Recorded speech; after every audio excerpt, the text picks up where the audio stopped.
All right, everyone. Today we're going to be talking about logarithmic functions, and there's a lot of backstory to this section, okay? There's a lot of places that we came from to get here. So let's just remember a couple of stuff. First, let's remember some stuff about inverse functions, okay? So if I have f of x, and that's equal to some y value, then what we said is we could take f inverse of both sides. F inverse of f cancel each other out. The left-hand side's just x, and the right-hand side is y.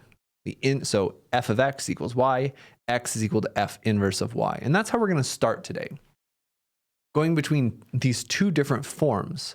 But our function's going to be exponents, exponentials. Our inverse function is going to be logarithms. All right, so that's kind of what we're going to start with. So again, another way of rephrasing this was right here. We did this in 3.7, I believe. Another way of phrasing that is, if I have f of 1 is equal to 4 with numbers, then that means f inverse of 4 is equal to 1. So we've done this before, going between one form and the inverse. And that's what we're going to start today with. I've already said that before. So again, we've been implying it for a while, but the inverse of an exponential function, a to the x, a can be any number, any base, is f inverse log base a of that x. Okay, so that's what logarithms are. Logarithms are just the inverse functions of exponentials. They just undo the exponentials. Okay, so what we can say then is y is equal to a to the x is the same as log base a of y is equal to x. All right, so this is the equivalence right here. This is exponential form, and that's logarithm form.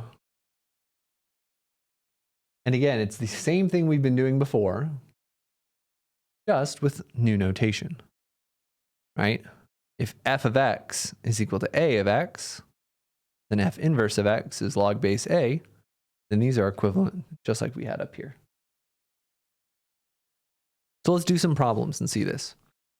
And again, something that we comment on a lot right here is the base of the exponential. So the base of this, base means bottom, a, is the base of the logarithm. I'll say that all the time today. All right. The base of the logarithm is that subscript right there. And again, we say log base a of x.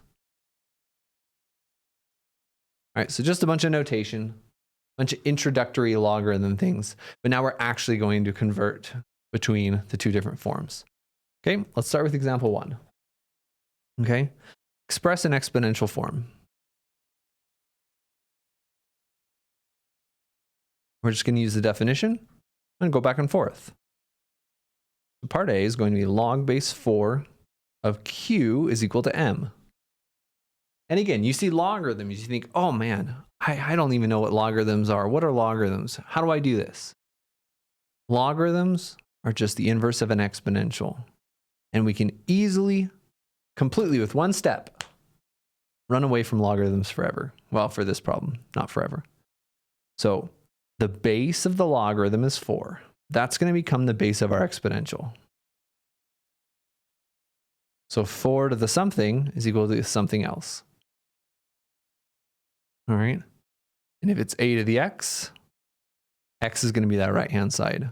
So this q is the right-hand side. We get 4 to the m is equal to q. All right. Base of the logarithms, base of the exponential. And the input of the logarithm is the output of the exponential. The input of the exponential is the output of the logarithm. That's exactly what we had going on with inverse functions in 3.7, right? The input of the function is the output of the inverse. Inverses are all about switching inputs and outputs. So the exponent up here is the output over here.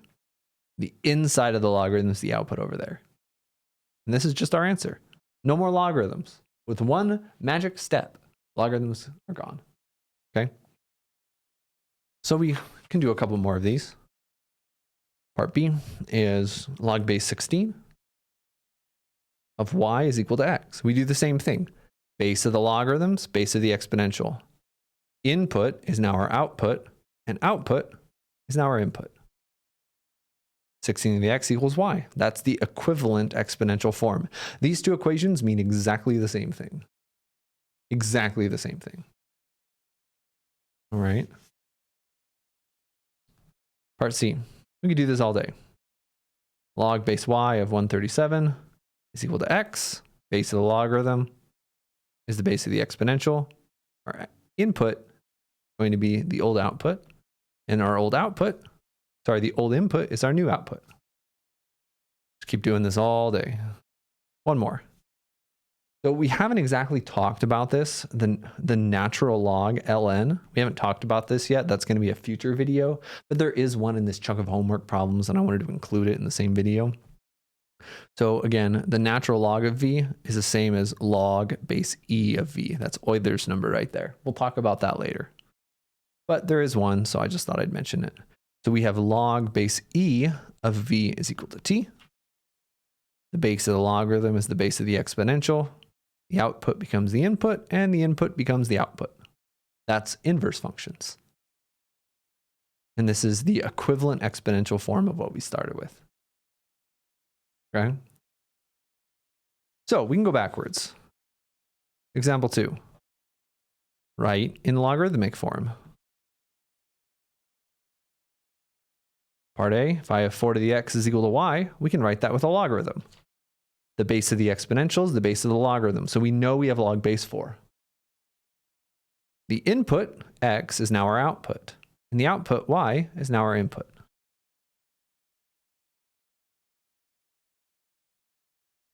There we go. Or again, if we add something like this, whoa, not something like that. 10 to the a equals b. Something we'll talk about later is that the common log is log base 10. So if you ever don't see a subscript, that's the common log. We'll talk about that in a future video, but we have it over here. Anyway, the base of the exponential is the base of the logarithm. The input becomes the output becomes the input. And there we go. Inverse functions.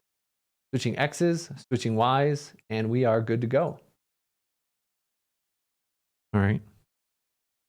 And just kidding. We're not done yet. This is actually the longest video of the whole section, so that's kind of nice.